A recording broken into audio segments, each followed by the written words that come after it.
we come from a similar ilk, of course, but we never really crossed paths originally, right? Because like I was there, and then I kind of left for a little bit, and then you kind of came after me, right?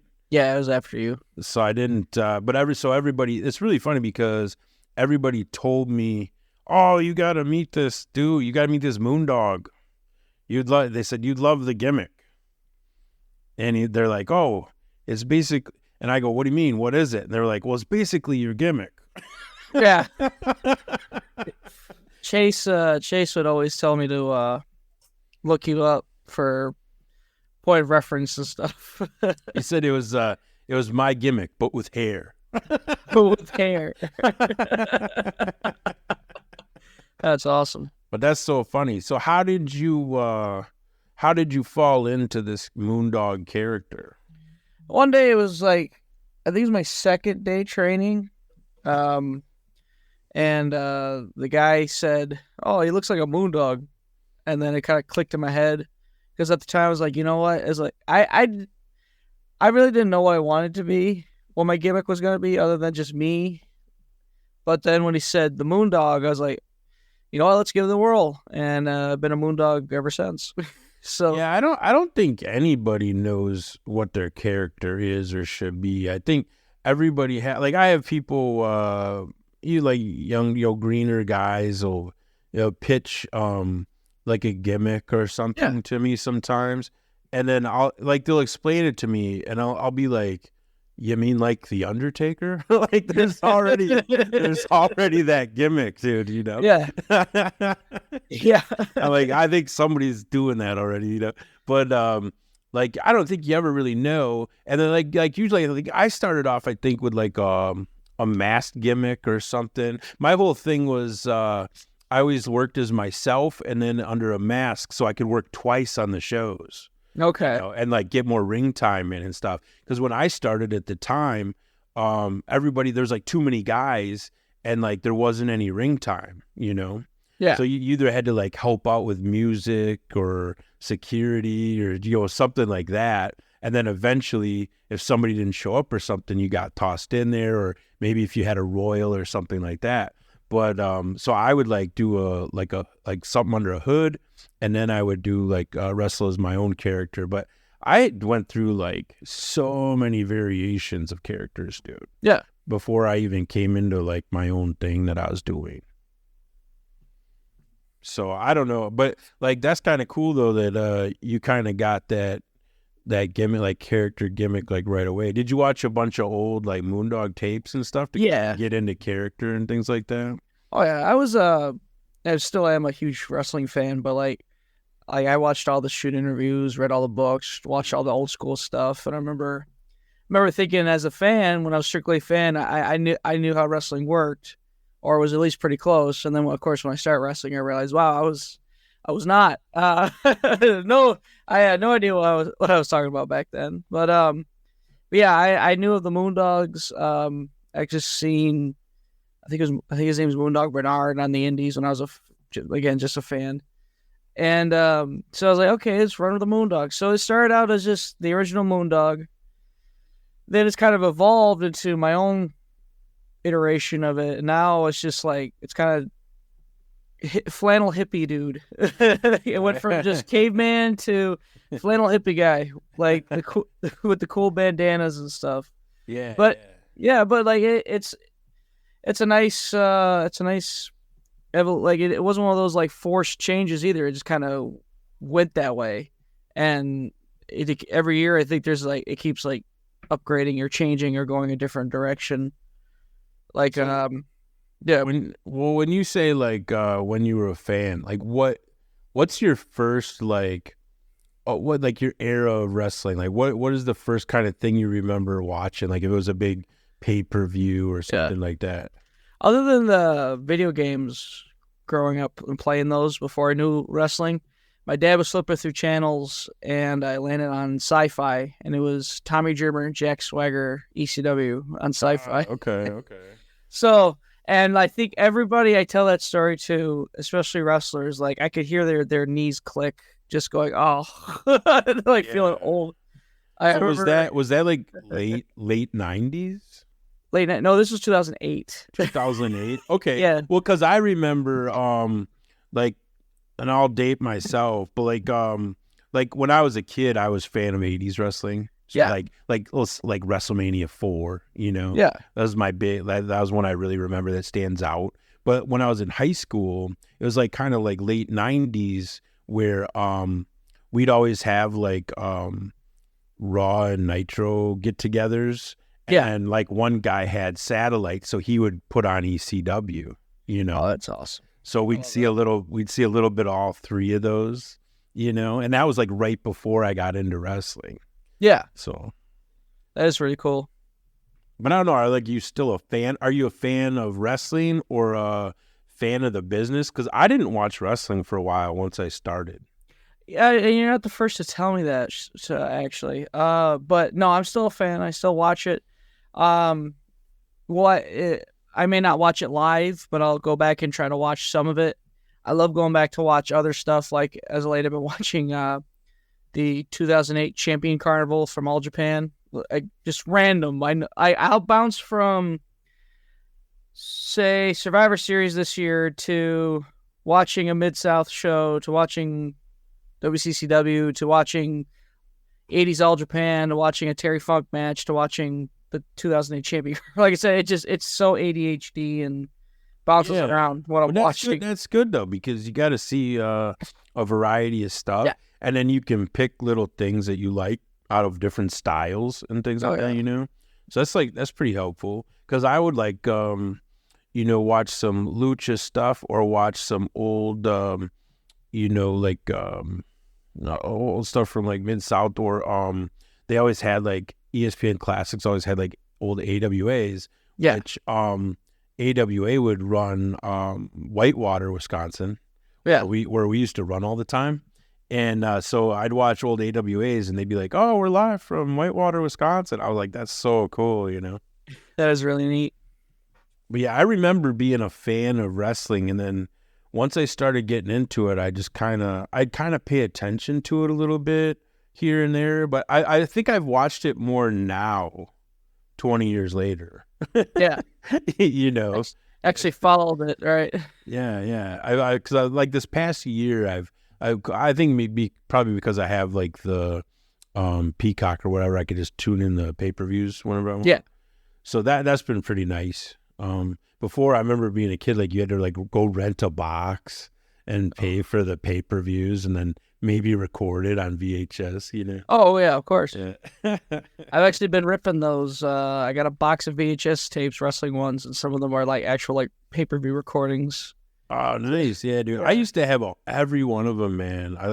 I got rid of them, but there used to be guys that would come to the shows, and just the guys in the back, like a referee or something like that, would have a bin of tapes, and that like they'd sell them for like a couple bucks or something to the guys, and they'd have like pay-per-views or like old NWA tapes or something like that. Oh, that's awesome. You know? Yeah. I love that. So that's where I got a lot of the old footage and stuff from. Yeah. But yeah, that's cool, man. So how did you realize like, oh, I want to be a wrestler, I want to go try out for wrestling? Like, what made you do that? Like, how young were you when you thought maybe you wanted to do that? Probably when I first started watching, and I was 10 when I started. But then as I was in when I was in high school, I kind of fell out of it. I was like, yeah, no, I don't want to, I can't do it. Like, there's no way I can do it. So I didn't do it because I had no confidence in myself. So it was COVID when everything was shut down, and you know, when you lose things, you don't lose the ability to do things that you never thought you could actually lose, you know, like going out in general.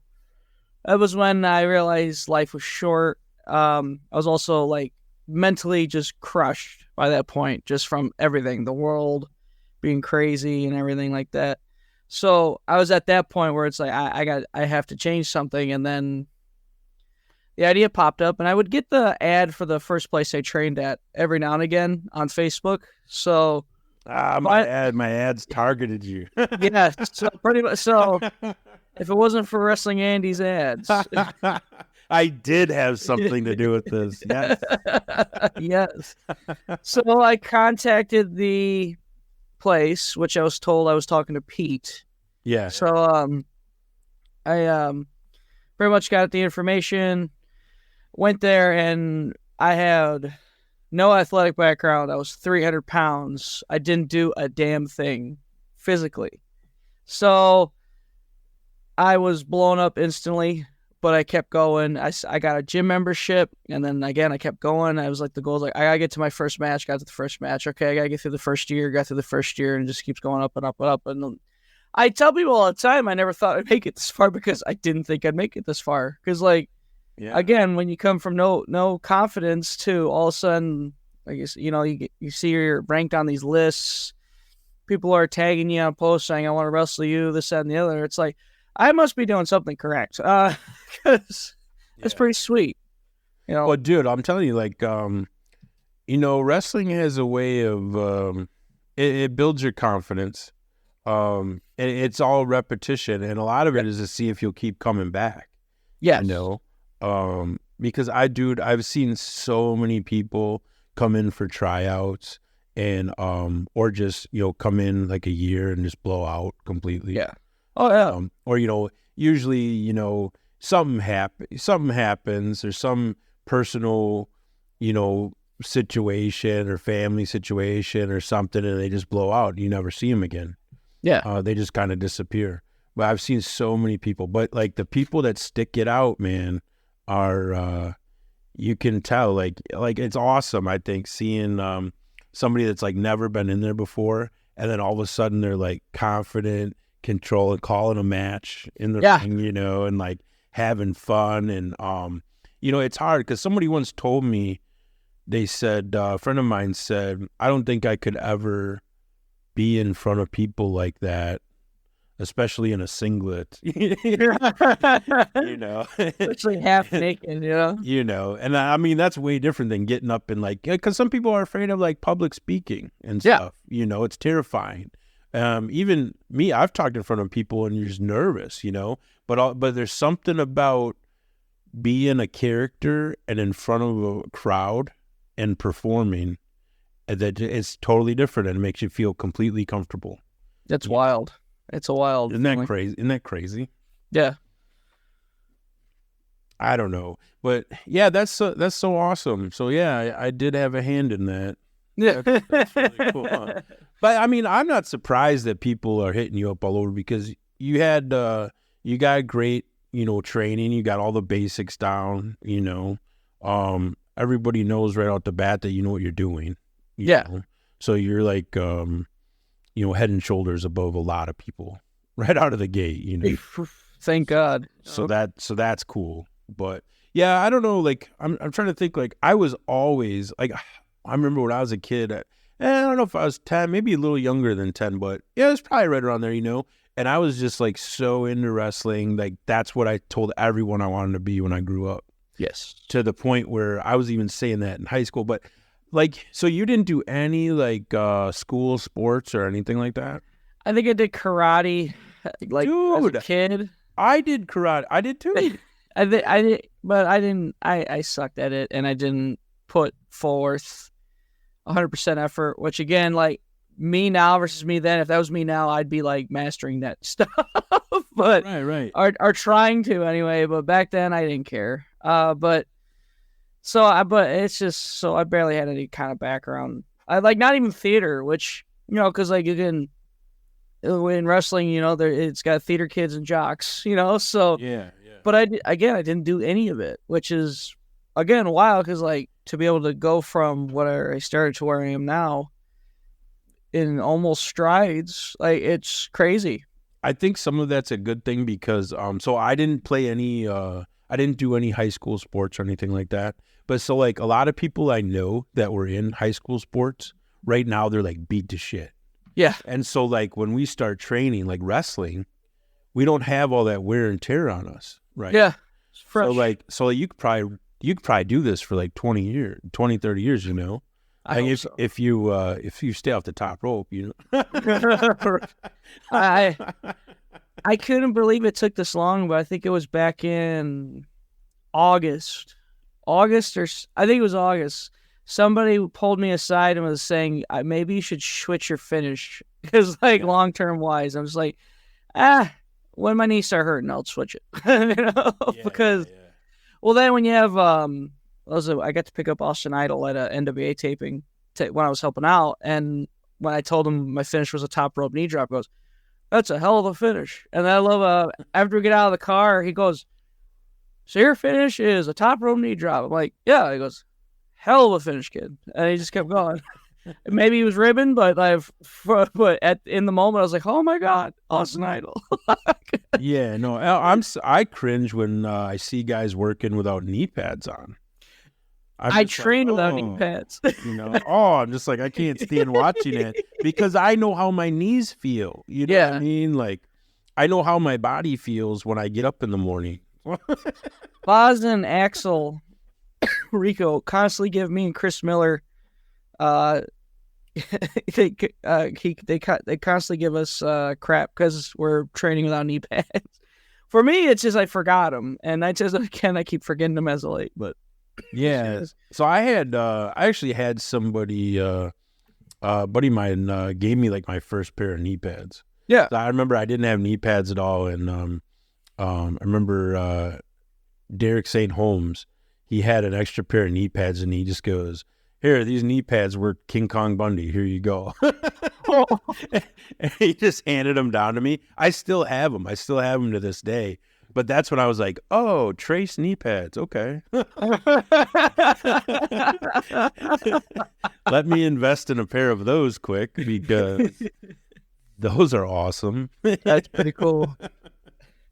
I love that. These work Bundy. Yeah.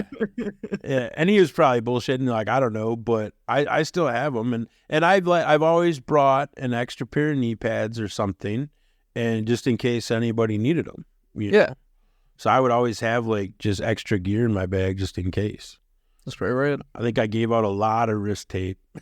Oh, of course. Or I was when I went to when I always did the studio tapings, I always was the guy that had the bucket of wipes, the sanitized wipes. Jesus. I always brought the bucket of wipes, and everybody used them. Why nobody brought their own? I have no idea. That explains why Chase, I seen Chase Gosling constantly wipe himself down with wipes. So that's where it works from. Yeah. Dude, I think I gave him the bucket when I quit. I was like, here you go. I'm like, here's the bucket. I won't be needing these anymore. But that's crazy. Yeah. So you tried out kind of trying out during COVID, huh? Yeah. The shutdown. I think July of 2020. That's when I started training. Yeah. Cause I think I faded out like that prior year. So like right around then I wasn't coming around as much. So yeah. Oh, interesting. That's cool though. And now you're training. Now you're training over at CSW, right? Yes. Yeah. I try to go once a week. Nice. And that's right. Is that by the airport? Where is it? Not too far. Not too far from the airport. It's in Franklin Park, or it's in River Grove, which is next to Franklin Park. Is that near where they have their shows? Yes. Okay. Yes. River Grove.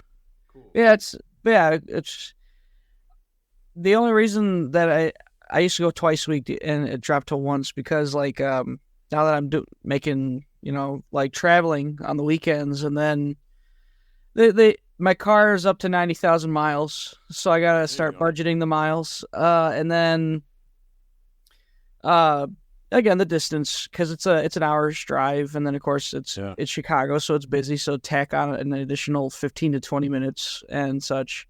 But I try to go once a week. I'm usually, as of late, I've been going to a lot of Axel's practices. I actually went to Boz's last week because I always feel bad when I go to one guy's class and not the other ones as often. And I always feel like they get like jealous.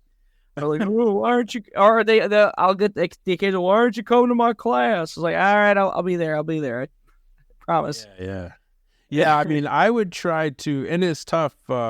It's good, though, that you got a lot of bookings and stuff, so you're getting plenty of ring time in, Yeah. Because back in the day, I had to make it a point to get, get to camp like 2-3 times a week, but they didn't have weekly show, it was too spread out. It was like probably a monthly show at that point, Sure.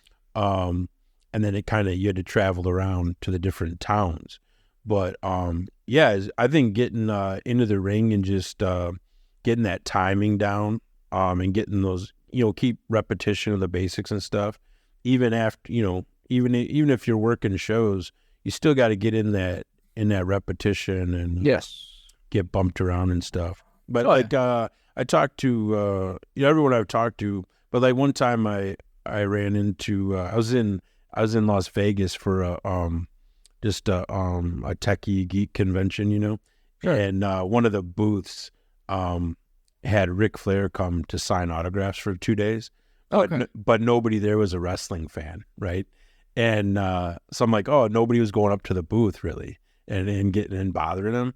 So I was like, oh, this is interesting. So basically I got to talk to him for 2 days. And he told me that even in his whole time in his career, he never stopped training. The whole time. Like he trained the whole time. Oh, yeah. So I was like, that's awesome. And like that, like even if that's the mindset you got to have, because some guys don't. They just do shows and that's it. And then you can totally see that they don't train on a regular basis because their timing's off, or things are a little sloppy. Yeah, you can totally tell. But that's good, man. That's good that you're still hitting that, even if it's once a week. I think that's good. Yeah, absolutely. And it was ironic. So this is ironic. So full circle, because I saw that you recently worked with, I think you worked him, Eric Frieda. I didn't work him, but I was at his retirement show. You were at his show. Yeah. I had my first match with him. Yeah. So my very first match with him, which was pretty awesome. But that's crazy that he just retired now. Yeah, it was emotional. Got to see him because they did it where him and Jimmy were having their last POW match. So that was, I pretty much called it like the 2-part retirement match. So first part being in POW, the second part being in UWE up in Cadillac, which both of them were big spectacle street fight brawls. It's pretty wild. And again, because unfortunately Eric got diagnosed with CTE, and it was pretty severe, so he had to hang him up, and he even admitted in his retirement speech, he goes, if this is it, is this really it? And he goes, maybe. But so like even he was still saying maybe, because like he might, if he can, like, because like we've seen like Christian come back and he had CTE issues. We had a couple of wrestlers with CTE issues, but like he said, if it works out, cool. If not, it's great to have my last match here. That yada yada, that kind of speech. But it's it sucks because like that, he's a friend. I consider him a friend of mine, and to see him, because like he posted some videos of like the tests and all the stuff he does at the hospital for it, and it sucks. You don't want to see your friends in a banged up position. But Eric is a genuinely good guy, and he was the first. He was my Michigan debut for sure, and because like he wasn't my first out of state, but like he was my first like big travel. Like, because the first out of state one was somewhere in Indiana, and that was just like 20 minutes outside of Chicago, so it wasn't really much of a big travel. But this one was like 5.5 hours from Rockford, Cadillac is. So yeah. So like I pretty much credit Eric with, again, building the confidence, because I thought to myself, he goes, okay, there's plenty of guys out in Michigan that could have wrestled for him. There's other guys at POW he could have brought in, but he wanted me to come in. So that must be some kind of seal of approval to want me to drive all that way just to do 5 to 10 minutes of work, So I appreciate that for Eric. I'll ever be grateful. Yeah, he was super cool. Like I remember, not only did I have my first match with him, I actually had my first tryout with him. Yeah. And I remember he took me through like some basics and stuff for a while. I remember he had a bunch of guys throw me around. I felt like crap the next day, but I remember him going like, how do you feel? And afterwards, and I was like, I feel all right, and he goes, all right, come back Tuesday. you know, and like I just kept coming back. That's awesome. And I think I probably sucked when I first started, you know. Oh yeah, we all do. but like just you know, just to like they, you know, it's part of it is just keep coming back and repetition and getting the basics down, and he was always pretty good at walking you through all that stuff and making sure you're doing things the right way, and yeah, he was really cool. Yeah, his students are great. Jamie's awesome. Jamie Race, Mike Idle's awesome. Scott is Jay Scott is like currently like I think like his most recent project, and Scott's awesome. Scott's so fun, and you could tell too because like after every match he's like, if you're about to tell him what he can work on, he's instantly like listening to you. He's like, yeah, tell me, and so like I think Scott's gonna go far hopefully because like he's a super cool guy and I want him to go far.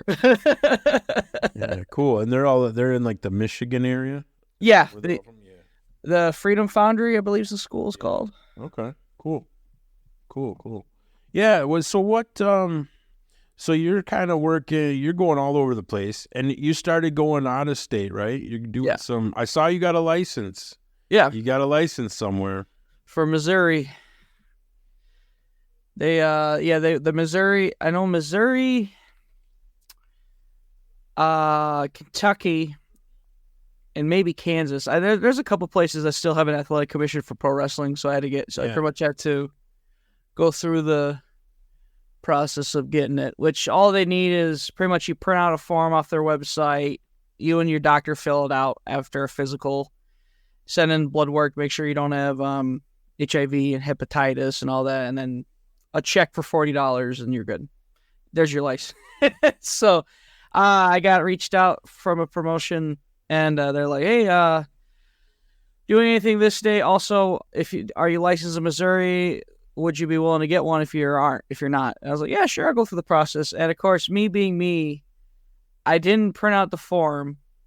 I got the wrong blood test done. I just got the general blood test. All they need is like the HIV and hepatitis blood test. So I just had everything all mixed up. And it just turned out to be easier to just, once I had everything all fixed, I just printed out the form, or I sent the digital copy to my doctor to fill out, and then they said, all right, come by the office, pick it up. And then it was just easy to pack it all up in an envelope with a check for $40 and just ship it off to the office. And I was wondering, I was like, when am I going to get this license? Because like this dude's been waiting on me to get this license, and I didn't realize I was sitting on it for 2 weeks. I already had it. I was licensed, but like I just got the physical one today. But so to actually be licensed, which funny story, the other day, promoter hits me up and goes, can you send me your license number again? And as I'm digging for it, I'm like, yeah, okay. I find it, and then I go back and I see he's messaged me. He said, the commission says you don't have a license. I was like, I do. And then he said, there's no license for Greg Murray. And then I said, and then Andy already knows where this is going. I said, that's because it's under my real name. And your shoot name. Yeah. He left me on red. So I gave him a half hour because I figured he's probably talking to them. But I was waiting for him to be like, okay, we're cool now. But after a half hour, I was about to lose my mind. I'm like, oh my God, am I going to be able to wrestle or not? So when I asked, is everything cool? He goes, yeah, everything's fine now. I'm like, okay, thank God. Like, is this guy seriously typing in Moondog right now? No, he must. He messaged me on my Greg Murray Facebook page, so he must have probably thought that was my real name. But he never did. The conversation of my real name never came up, so I can imagine the easy mistake. But it's just funny. I'm like, oh, thank God. You know what's crazy about that is like back in the day, like we didn't know anybody's real name. Yeah, like, I imagine. You just knew people's gimmick, like their gimmick name, and like then you'd lose touch with guys. And like now, what's crazy is now I see them like their actual like shoot name will pop up on like Facebook or something like that. Not everybody has accounts either, but once in a while you'll see a guy pop up, and you'll only notice them by their profile picture. And I'm like, oh, that was that guy's real name? Yeah. It's like when Silas Young popped up on my Facebook. I'm staring at him. I'm like, wait, that's his name? I thought it'd be Silas Young. Oh, yeah. Well, because like I had mine as my gimmick name for a long time. Yeah. Until I changed it. But yeah, that's crazy. Like we never knew anybody's names. So, I mean, I guess I could see that, but yeah, I definitely wouldn't, especially on something like that. Like if you had to get a blood work or something done, obviously it's going to be under a different name. Yeah. That's funny. Yeah, it's just that's funny. That's crazy, dude. So what else? So you're doing other stuff though. So you have merchandise. Do you have a website? Do you have your own website, or are you just on all the social medias? Just social medias, yeah. Yeah, I didn't know because you got merchandise and all that stuff. Yeah. How's that going? Good. I probably sell more at shows than I do off Brainbuster Tees, but the fact that I can buy all these shirts and then at a pretty affordable cost too. Like I got that new bloody shirt and I actually sold out of it very fast. So I gotta order more. The picture that I hate. Yeah, your favorite picture. I still remember when I said new pictures, and you responded and said, "I'll pay you to not sell them." Yeah, please don't put those up. It's a popular, like legit. It's kids funny. go up and they'll see that picture and they're like, wait, is that real? I'm like, yeah. And their parent is usually absolutely disgusted, but the kid's like picking up the picture and goes, Daddy, I want this. I want it. Yeah. Well, it's good. It's like that classic, that classic like Jack Nicholson, like from The Shining, It's always on a T-shirt. It's like similar to that, Yes. It's like, oh, that's sick. It's like that kind of thing. I could see kids wanting that. And oh yeah.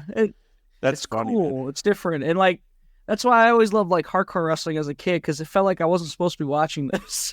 Yeah. But so I guess I don't pay much attention. Like, are guys like, so I used to buy, like when I did merch, when I was working, when I first started, I used to have a bin of just T-shirts and sweatshirts and stuff, and I'd try to go sell them. Yeah. But like now it's so much easier just to have a store online. Yes.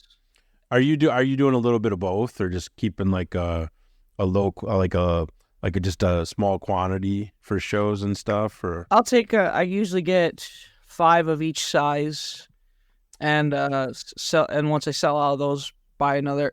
Do inventory, and see what I need. What needs replacing when I got to get new shirts. But that's pretty much. And again, Brainbuster Tees, you could when they do their bulk orders, they are very reasonable. Like I think for $250, I think I got like 25 shirts. Like so, it's not too. I probably did the math wrong, but because you get a better deal the more you buy, right? Yes. You get a better deal the more you buy, so they only have to print once, kind of a thing. Yes, that's pretty cool. Yeah, I used to do a lot of that stuff. I never had like like now I got my own T-shirt shop, like thing on my site where you can order and stuff. But I don't stock any, like I don't have any merch on hand, just because I'm not really anywhere to set up and do that, Right. But it doesn't make sense for me. But that's cool. I'm always interested to see what guys do now. If it's because I remember guys they'd bring like a bit of merch, or you got stickers or 8x10s and stuff like that. The classic gimmicks they sell, and then sometimes they'd like toss in some action figures and things like that, Absolutely. Have a little gimmick table going. Yeah, dude, that's the hustle. That's what you want. Exactly. That is what you want. That's where you make most of your money, to be honest. Yeah. Everybody told me you don't make any money wrestling. It's all in merch and concessions.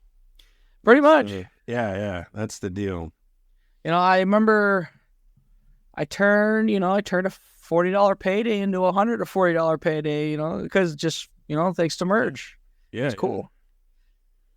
Yeah, I never was one to dwell on paydays or anything. Oh yeah, no. I always felt like like I I loved wrestling so much that I would wrestle for free, you know.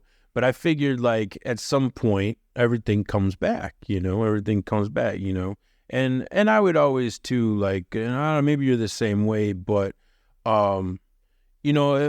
if I see like a show maybe doesn't say I go to a show, I work a show and it doesn't draw well that night.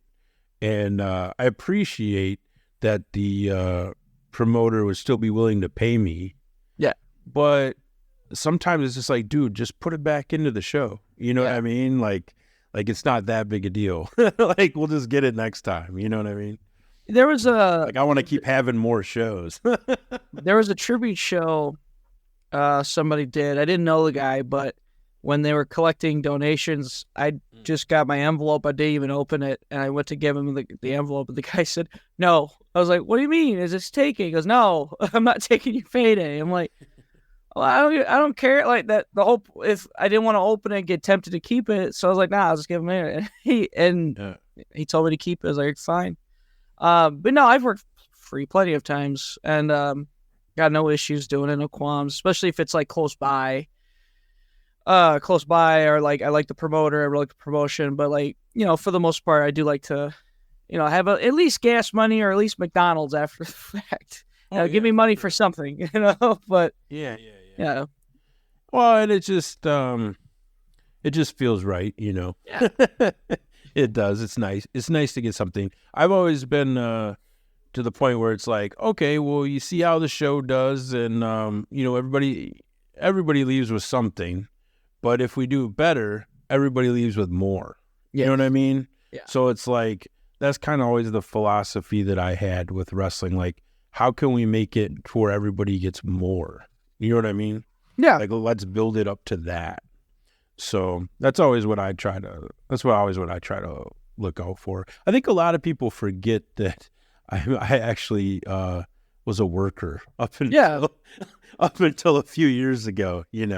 I think now people are like, oh, that's the booker or that's the promoter guy. Like, no, dude. Like, I came exactly from where you came from. Right? Yeah. Like, I get it.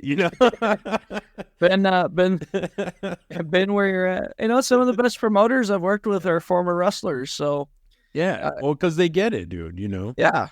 Like, yeah, it sucks buying new wrestling boots and gear, and that stuff costs money. Like, I swear we put more into our gimmicks than we get back. You know what I mean? Probably. Oh, yeah. For sure. Like 9 times out of 10. Yeah. Dude, I don't know about you, but I still have my original. I always had the same pair of wrestling boots. Yeah. Like, I had them resoled. Like, I got a good pair, but I had the soles redone and things like that, like a little bit of like padding added again after the fact. But I still have the original pair. And at the time, that was like, it was a big deal. Like, that was like a $300 investment into a pair of boots. Yeah. I got mine from a place called Stagecoach. I don't even know if they're still around, but at the time that was kind of like the high end, like, oh, you can just get cheaper high spots boots, for like half the price. And I'm like, well, I kind of want them to last for a while. Yeah. My boots are high spots boots. I've had them since my first match, and they're being held together by duct tape and glue. So yeah, but that's I could see that. But yeah, I had mine like redone a couple. I found like a local shoe guy or something that repaired mine, and for pretty cheap. It wasn't that expensive. But yeah, they've lasted all that time. I could still wear them today. I could still go out and work in them today. That's awesome. I remember I bought those boots, and I bought like 6 pairs of laces, and I still have 4 pairs of laces. Okay. So if anybody out there needs a pair of laces for their boots, let me know, That's your guy right there. Because I got a couple extra pairs. I don't know. So where do you get your gear made at a special place or anything like that? I always see, are you one of these guys that makes gear? Do you make your own gear, or do you? Pretty much. I'm always jealous of these people that can make outfits. Yes, I know a couple of them, but no, pretty much all my gear is just, like like stuff off Amazon or like the Goodwills, stuff like that. I do plan on getting actual gear, hopefully sometime next year. What's actual gear? I mean, you're wearing gear now. I guess, yeah. That's your gimmick. True. But I guess like tights, singlets, something like that. But at the same time though, like what I've been wearing has been working. So like, and no one's complained about it. But I don't know. I just someday to get actual gear that's specifically made for me made. That's pretty cool. But for now, what I've been wearing has been fine. So, and of course, like circling back to the Missouri thing, the guy actually asked if I could rock the old school Moondog look. I was like, yeah, sure. And I was looking around, and I realized I don't have any blue jeans anymore because I went to those pink jeans, the cheetah print tights. I got a pair of like black jeggings, and they've been awesome. So I had to like dig through like my drawers, and I finally found like an old pair of blue jeans. I was like, all right, perfect. And they're cool. Like they're that like old, like light blue, like baby powder blue kind of color. So I was like, okay, this actually works. And thankfully they're stretchy because nothing sucks more than when I buy a bunch of pairs of pants and I can't use like half of them because there's no like leg room in them. But dude, that's what you should do is just like strictly anything you wear for your gimmick has to be thrift store vintage. Yeah. Like, something. Maybe you buy wrestling boots and that's it. But like everything else, vintage. Vintage, Yeah. It works, Because it's different. Like you have to be different. You know what I mean? Like you get that's the thing. Like a lot of guys, especially when they're first starting out, they don't stand out, right? They don't make themselves look different than everybody else. Right. Where I think you've done a really good job of that. Yeah. To where like you're a character. You know what I mean? Like you actually have a character that the fans can like resonate with.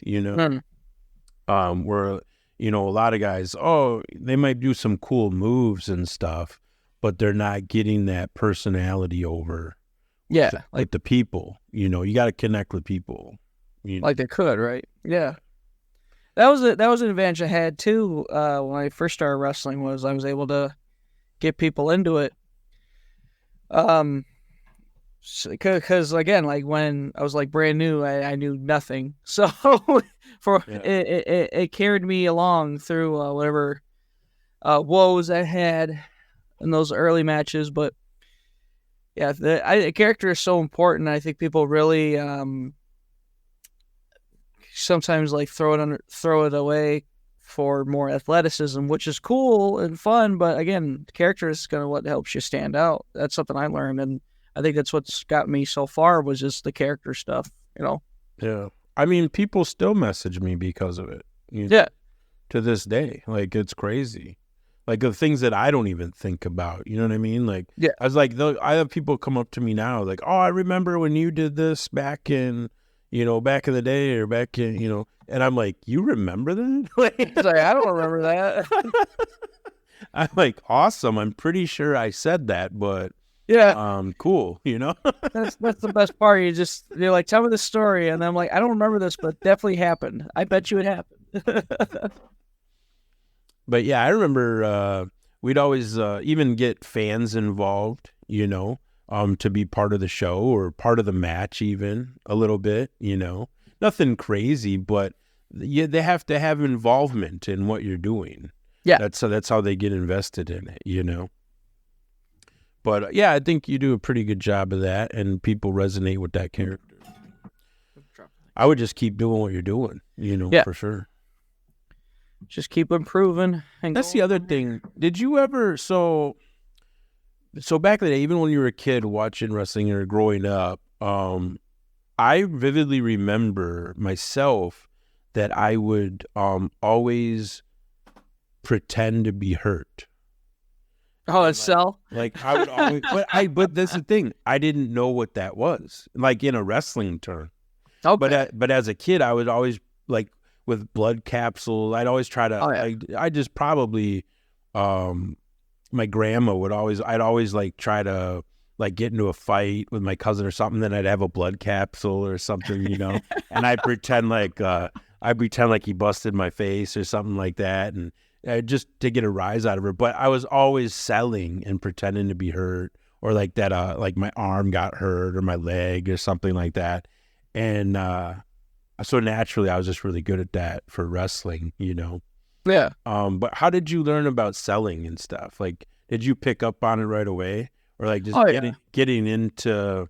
Because you're telling the story and selling the punishment that you're taking in the ring, but like, did you pick up on that? Because some people don't pick up on that right away, and they know sell stuff.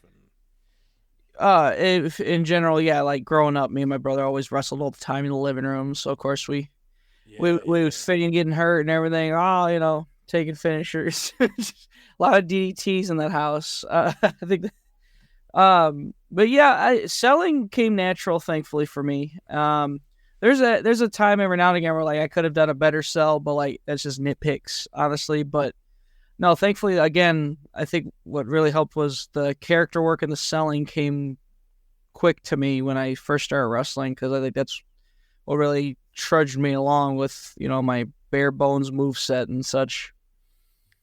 Yeah, I think like, well, you mentioned like, oh, you could do better. Like I've said this many times, because even now you might say, oh, I missed it. Like guys, I constantly hear them say they missed a spot, or they could have done this better, or they could have did this.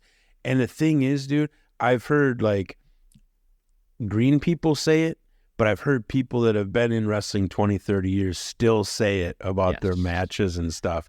And dude, we are the harshest critics of ourselves. Oh, yeah. Like nobody else really picks up on it. You know what I mean? Like fan-wise or in front of an audience. Like you can mess up, but nobody's really paying attention to that. They don't know. They don't know what spot you were supposed to run. Like I always called stuff in the ring. Because I didn't like messing up spots per se, or remembering all of them. So I would just call everything in the ring, and that's why I started doing that. Yeah. But you can't beat yourself up over missing spots, or, oh, I could have done this. All you can do is learn from what you did, and then just maybe try to do it better next time. But like so many people beat themselves up to the point where they quit even, Oh.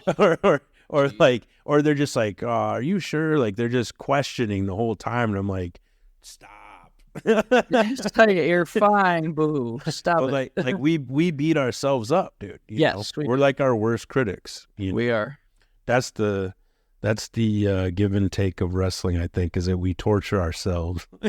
Oh yeah, definitely. That is a definite.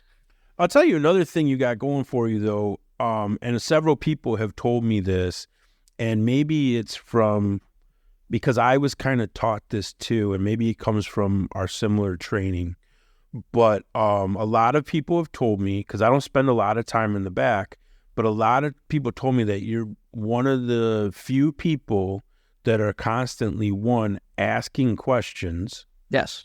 And also watching all the matches. Yes. Is that something you learned early on and picked up on that, or is it just something you generally do? Yeah, I think a little bit of both. But definitely, especially when I first started, I was watching everybody wrestle just so I could figure it out, pick up on match formulas and stuff like that, and watch other people sell. Now I remember at first it felt like work, but work I had to do. But like now I watch wrestling and I enjoy it. Like I can be both a fan and also the guy who goes, oh, I like that, write that down, or like, oh, I like that, or then maybe ask him later, hey, what's this, what's that, and then talking to like names that are brought in, trying to get in their head about like, oh, how do you view wrestling, that sort of deal. Like I actually got to talk to the Warlord not too long ago at Second, and it was cool. And I'm like, I was like, hey, how do you view wrestling? And 9 times out of 10, everybody's like take on match theory is going to be the same answer, but like everybody has their own way of saying it. Like there's just unique ways of how they explain it and such. And again, it's usually the same answer, but it's nice to talk. So like ask Warlord that question, ask him, and then ask was like, well, how are you still, wrestling every now and again?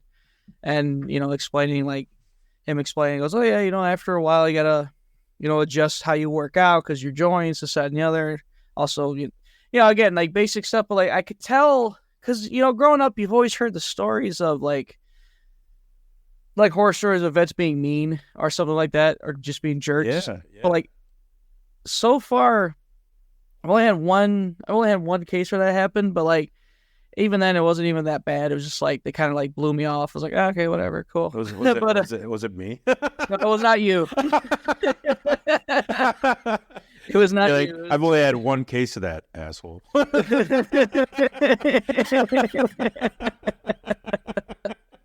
No, but like you could tell when you're talking to them and asking them questions, they seem like they kind of light up a little bit.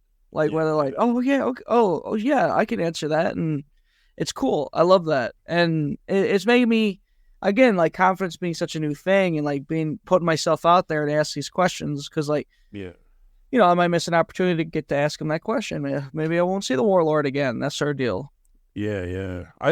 He did this was really funny back in the day, and I still have it somewhere. He signed an action figure. I still have it, but he did an autograph signing. It was like him and I think it was like Demolition Smash or something like that. Nice. They came in gimmick and did an autograph signing at the Rock County Fairgrounds. Oh. Like during the fair. There used to be a collectible shop that always had a booth there at the fair, and they would bring wrestlers in for autographs. So I remember remember when he had like the metal faceplate, and he came in that and in his trunks, like to do an autograph signing. That's awesome. And I always remembered that. I was just a kid, but I always remember that, and I still have like the inbox autographed action figure. That's awesome. Super cool. But yeah, I remember he was just like larger than life. Huge. Even still, like at his age now, he's huge. He's massive. Yeah, it's just crazy. Like I don't know about you, but sometimes it's disappointing meeting the people that you grew up watching on TV. Oh, sometimes it's super cool, but sometimes it's really disappointing. Had a case or two of that, unfortunately. Yeah, sucks. Or like maybe they're not who you think they are, or they're like a case of, oh, okay, you're just a carny like us. Yeah, for sure. Like, you're also a hustler. I see. My goodness. Yeah. So now I know you're doing a lot of different stuff though. So like even like I always see that you're streaming online. Yeah. You're into gaming. What do you play? What's your thing? As of late, I've been playing like the Borderlands games. I've been playing horror games. So like I've been playing Silent Hill and Resident Evil. I want to get into multiplayer games, but it's just, I don't know. I've always been a single player kind of guy. And then, of course, wrestling games, which I need to play more of because once you know it, they like seeing the wrestler play wrestling games. So, so definitely got to do more of that. And then what's cool is, I always knew about, these Japanese wrestling video games. And I remember me and a buddy ordered one, and he put it in his PS2, and it didn't play. It gave it an error thing because we didn't know anything about region locks and stuff like that. Yeah. So we go to, and then I finally had the means to be able to play those Japanese wrestling games. So I'm getting to play them, and it was like, I felt like a kid again playing the PS2. Like that was the console I grew up on. That and the PS3, but the PS2 will always have a place in my heart. So like to be able to play those games on Twitch and get a couple people chatting in the chat room about, these games that are like 20 years old now. I absolutely adore it. So what system are you playing on now? Or is it strictly computer, like Steam or something like that? I bounce around. So like the PS5 and the computers, of course. But like I've been playing, the PS2 games, N64 games. So like I bounce around all kinds of different genres and years because like they're just fun, It's funny you say playing wrestling games. So I actually, for a while, on Twitch, with some guys, I'd play the WWE, like the 2K. Yeah. But we'd play the manager mode. Okay. So basically, we're just booking shows. Okay. And then seeing how our brand does, like you make money. Like we're not actually playing the matches.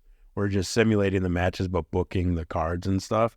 It sounds horrible. I don't know who would want to watch that. It sounds boring as hell, but it was so fun. Yes. Like, and there's so much fun, dude. There is an audience for it, believe it or not. Yeah, people would pop in and chat with us and stuff, dude. It was fun. Yeah, I love it. Like just wrestling has the most nerdiest of people, but like, and I am one of those nerdiest of people, and stuff like that's fun. And like, especially if like the people doing it and playing it have such fun personalities as is, it makes it so much better. Like I love New Legacy Inc. on YouTube. They are awesome. They're hilarious. But like, yeah, they would play those booking simulators or like 2K doing the GM mode. I love a lot of people don't even actually play Fire Pro Wrestling. They just watch it because the computer is so smart and they wrestle each other that it's more fun to just kind of watch the simulation play out and just see them actually put on like a 5-star classic. Like I've seen some really good matches on Fire Pro. Have you heard of this new game coming out? It's Ultra Pro Wrestling. Yeah. I'm really interested in that. And so I don't play on I play on Switch. Yes. I got a Switch. And so I'm going to get Ultra Pro Wrestling for Switch when it comes out. I'm really excited about that game because it looks more like a classic game that I'm used to. Yeah. Used to playing. So it looks like a lot of fun. And they added like there's a ton of characters in it, and it looks like it'd be fun to play. But see, I don't know. I probably need your help with it. I don't know how to, if I were to stream like playing one of those games. Can you stream like Switch games? Yeah. I don't even know how to do it, but like you got to send me whatever gimmick I need to do, hook that up. But send me a link to it or something. But sure. I would totally play Switch games on there.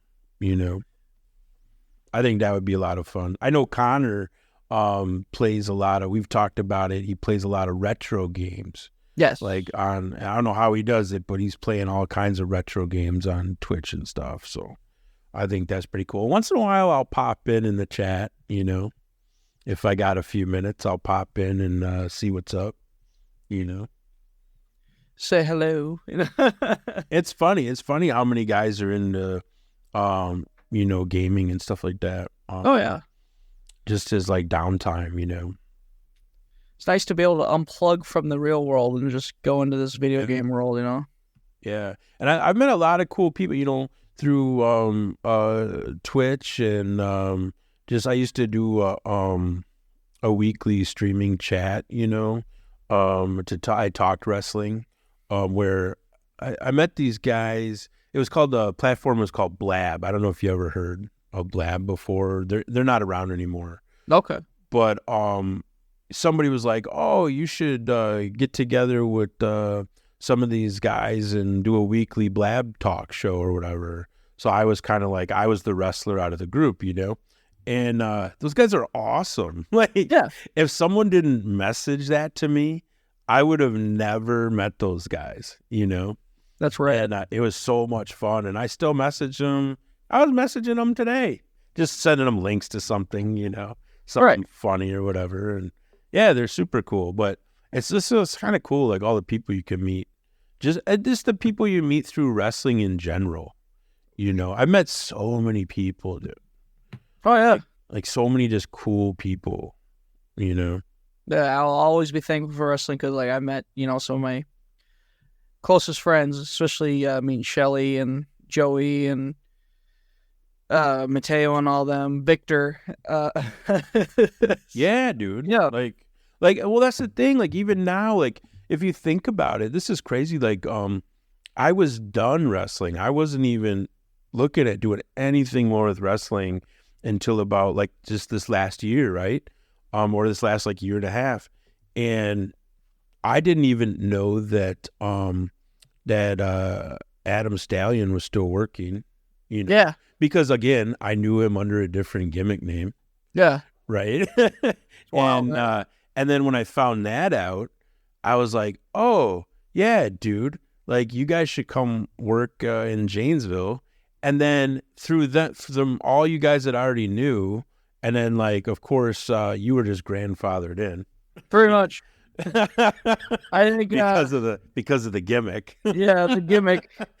I think that's pretty much been like, it's like, all right, this is where the other than CSW, JWA is the place where y'all need to come. But through those guys, but just those couple guys, think about all of these new people that I've met in this past year. Yeah, I would have never known. Oh yeah, You know? It's so cool. I think it's awesome. Yeah, and I was thinking about how, especially thanks to the Thanksgiving show, I was thinking about the roster from last year versus the roster this year and how just crazy different it is.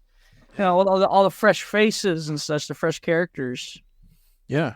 Oh yeah, it's complete 180. Yeah. But it's so cool because a lot of these guys, I'm like the first time I met Axel Rico, right? Yeah. Like I think he was like at a show or he came to check something out, and then the next month I was like looking to book the show, and I was like, hey, where's that guy with the hair?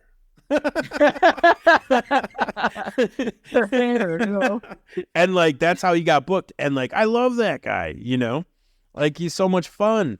And like that, I could say that about a story like that about everybody, even like through Stallion, like the Zetas started sneaking around, and then and it's like guys kept trickling in, and like I met all these guys, and some of the guys I'm like, oh wait, what? Like some of these guys have been working for some of the guys who have worked for like legit like 5 or 10 years. I'm like, where have you been? Like, how do I not know about you? You know what I mean? Like, or I see him work and I'm like, why didn't I know you like 13 years ago? This is ridiculous. Right. Like, could have been great. I'm like, think all the matches we could have had, you guys. Oh man, it's a damn shame, right? And that's what I love is, and even through that is like, having guys from all different promotions. Yeah. Cause I'll see certain guys online. I'm like, cool. I'll see a guy's gimmick, or I'll see some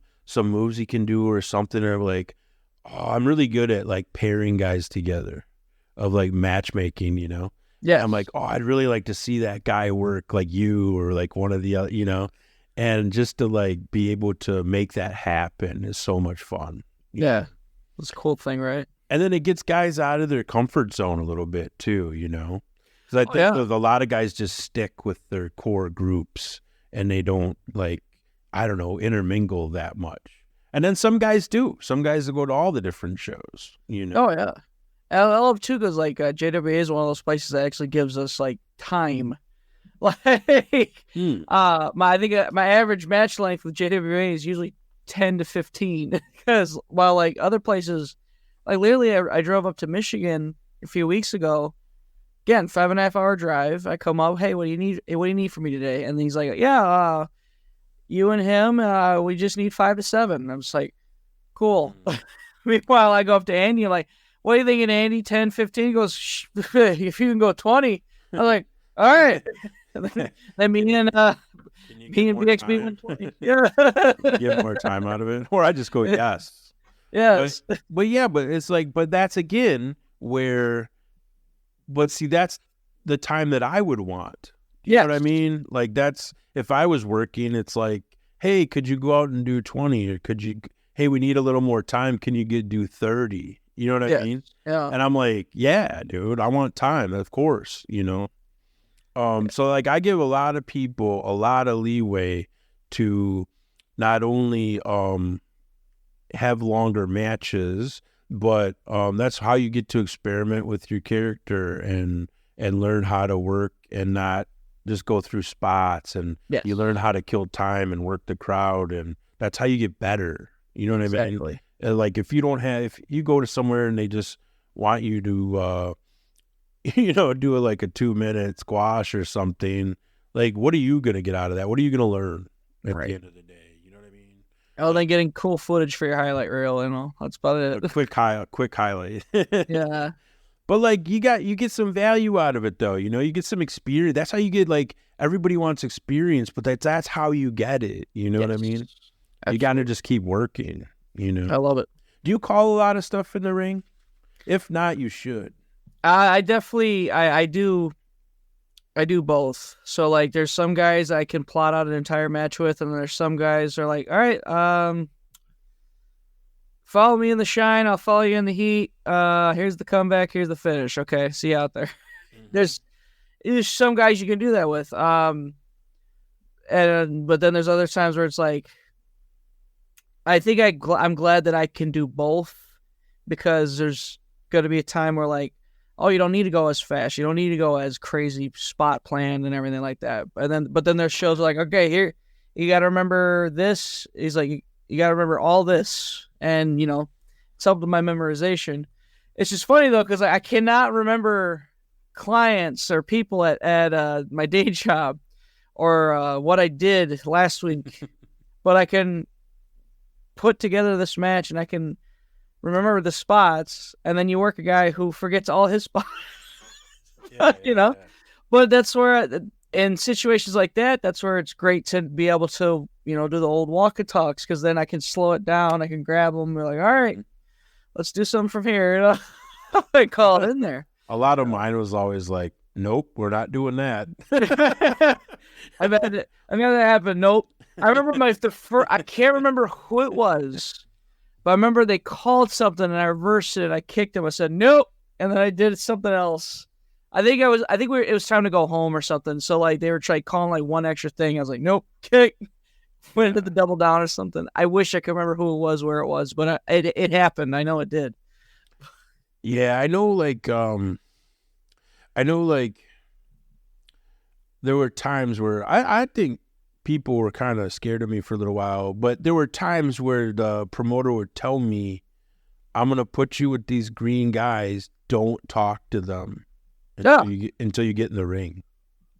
So you'd have guys, I'd be coming out there, I'd be in the ring, all the guys would be scared shitless because they didn't know what to do. You know what I mean? Yeah. But that's how they got experience learning. Yes. So, but to me, it was a lot of fun because I was helping guys along. But I don't know. I could see some people taking that the wrong way. But it was always to the intention of helping make people better, which I think it did, because I see a lot of those guys now are just so much fun to watch.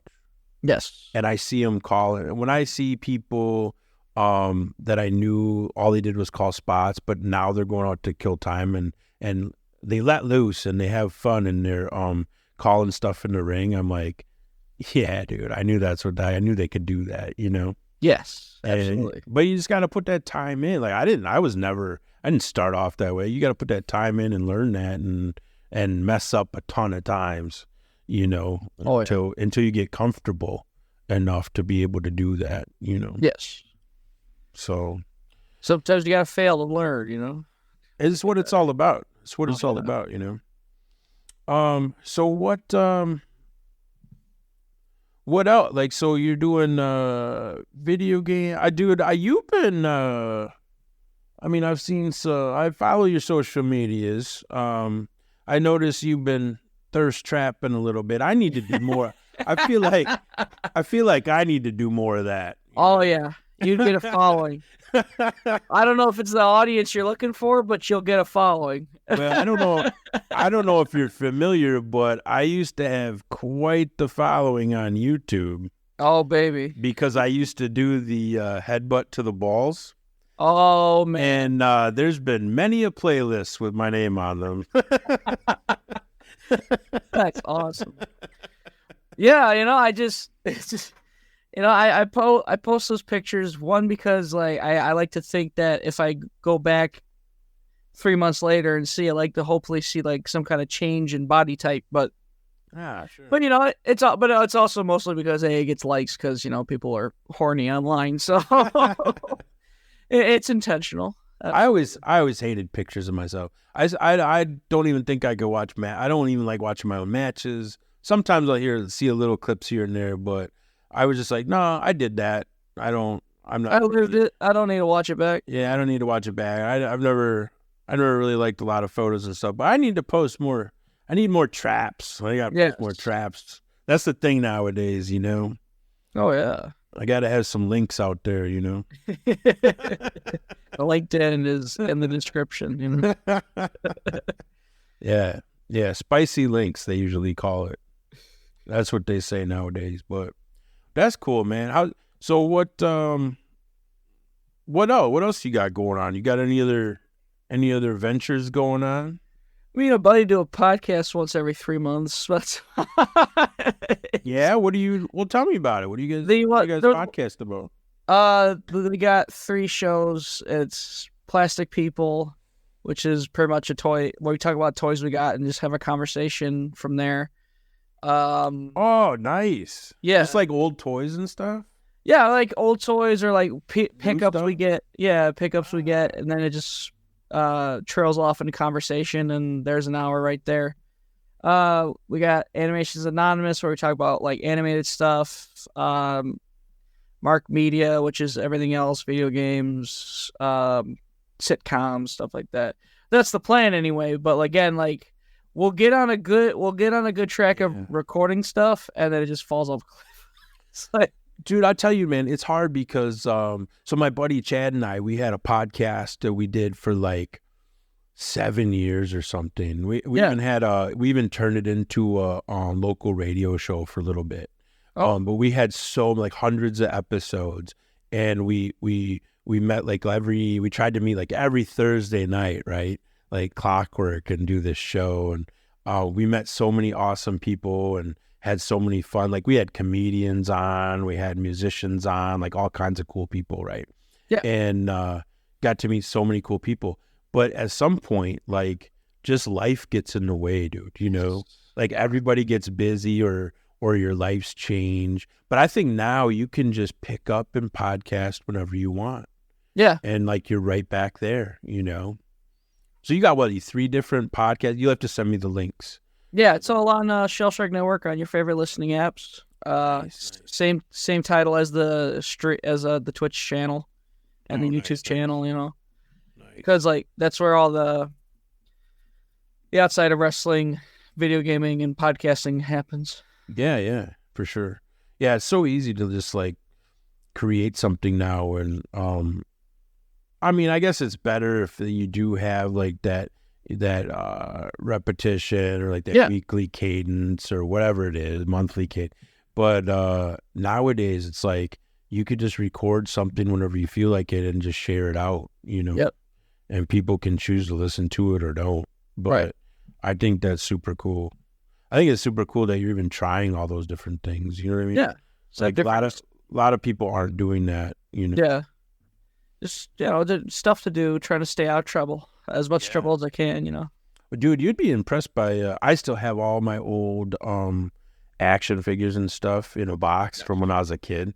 Like anywhere from like those old. Remember I don't know if you've even seen. You've probably seen them. The old LGN. Yeah. Rubber big wrestling figures from like the 80s. You know. Yeah, I got a Randy Savage. Yeah, dude. That's a good one. That's a good one. But mine are like all like I wrestled with them, man. Oh yeah, they're like, all chipped. I had the ring, the wrestling ring, and it's just like the middle of the ring is just the base. It's just cracked, like it's gone. Like I had to throw it out, but I still have the original steel cage for that. Oh, that's awesome. For that ring. Like I still have it, like in mint condition, you know. And but I had all those old wrestling figures and some of the figures from like the 90s, but any of that stuff, I'm into all that stuff, like He-Man, G.I. Joe, like Transformers, like all that stuff, dude.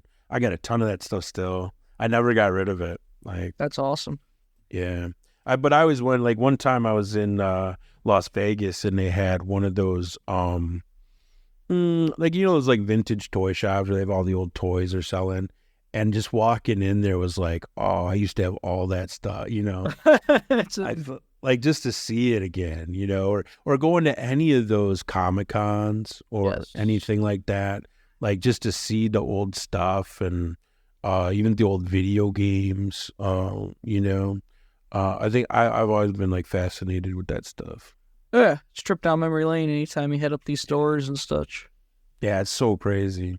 I just think that's cool that like now there's like a resurgence, like there's a market for it now, even like collectibles in general, like sports cards and stuff like that. Oh yeah, There's like it's just coming back. Like there's like that Whatnot app or whatever. that shutdown really accelerated like Yeah. collecting.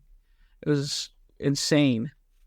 Oh, I always see video. Like anytime you go on like any of these like Instagram, TikTok, any of that stuff, there's always people breaking open a box of cards or something, Yes. or and they're live streaming that. I have no idea why. They're probably selling them. I don't know, but they're doing it. I think it's cool. Yeah. Because I used to do that when I was a kid. I opened a bunch of TNA trading cards not too long ago. It just had a whole. Kept the ones I wanted and such. I think I got like a pile of them somewhere still. But it was just, there's something about opening a pack of cards or opening a toy that's just like, this wave of serotonin hits. Oh, dude, I still got sets of old wrestling sets of cards and stuff, Yeah. Like I remember collecting like complete sets of stuff, and I don't know, I got them all in binders or something somewhere, Or I got big into autographs for a while. Yeah. So I got a bunch of 8x10s and stuff, and I've always just had so much fun with. I've always been into collectibles and stuff. So yeah, that's awesome, man. Comic books? Are you into comic books too, or no? I've been reading the latest Beast Wars series, which has been so much fun. I gotta get back into it because I think I got like the year-end issue or whatever. That's where I left off on. But yeah, I've been loving that comic series. I like graphic novels. I read it was the one the Court of Owls, both those graphic novels, and then I read the Death of the Family, the one where the Joker stapled his face back on. Yeah. Yeah, it's a messed up comic, but it's so good. Like it was genuinely really cool. And but that's about, other than the comics, like I used to collect the DVDs, but I've since turned those into digital, just for sake of room and everything. I collect the action figures. I used to collect video games too. I still like getting physical copies of games because I just, they're mine, I want. Yeah. So I recently, like in the last, I'd say year or something, I got the Switch, Yeah. And I have not bought, I've downloaded all the games. Yes. I haven't bought one physical game, but I know, and I've heard this, and I've seen plenty of YouTube videos and stuff where a lot of people are still into the physical game, the cartridges and stuff, Oh, yeah.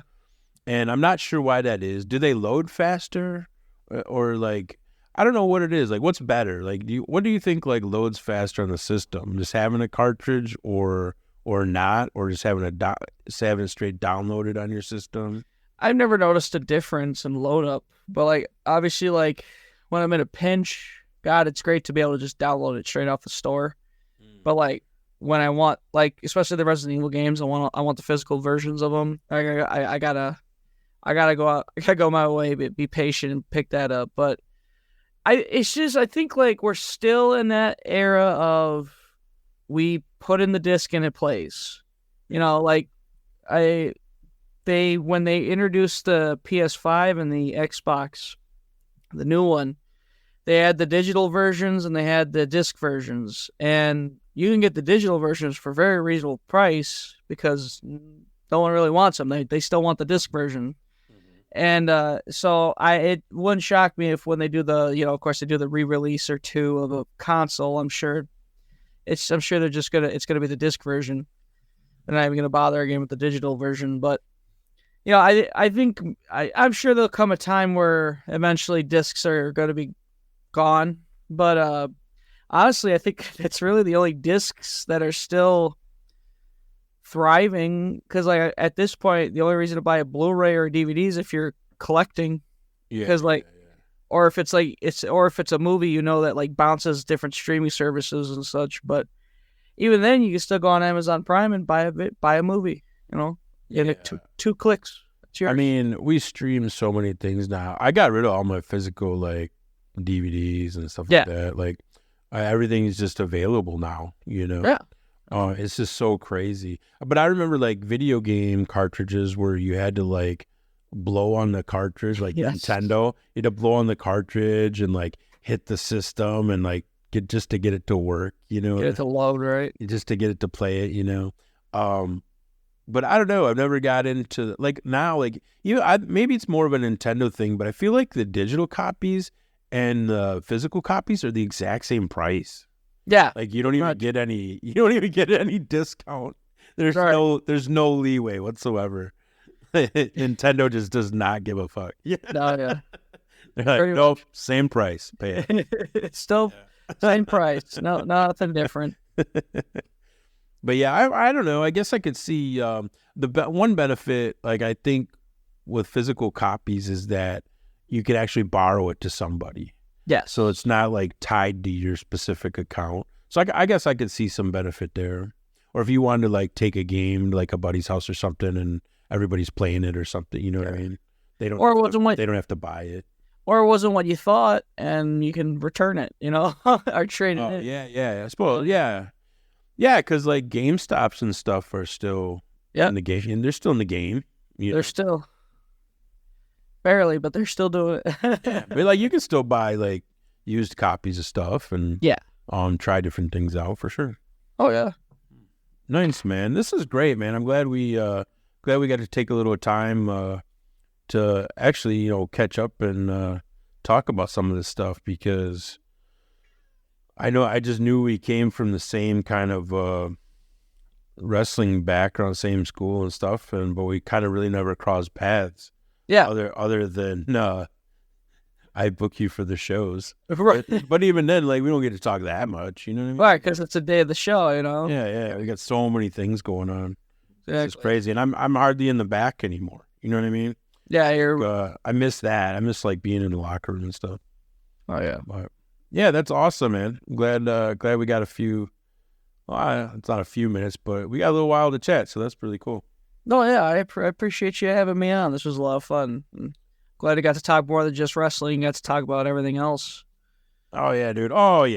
Like I listen to some of the wrestling podcasts, and I don't know. I'm like, no, I want to. Like my whole point of the podcast is, I want people to know like who guys are, man. I want to use the platform to get the real side of people and just let fans and stuff resonate with people instead of just their gimmick and stuff, you know. So and I appreciate that. I think it's way more fun. It is. It's way more fun for me anyway. So awesome, man. Well, we'll catch you at the next one. Absolutely. Thank you, sir.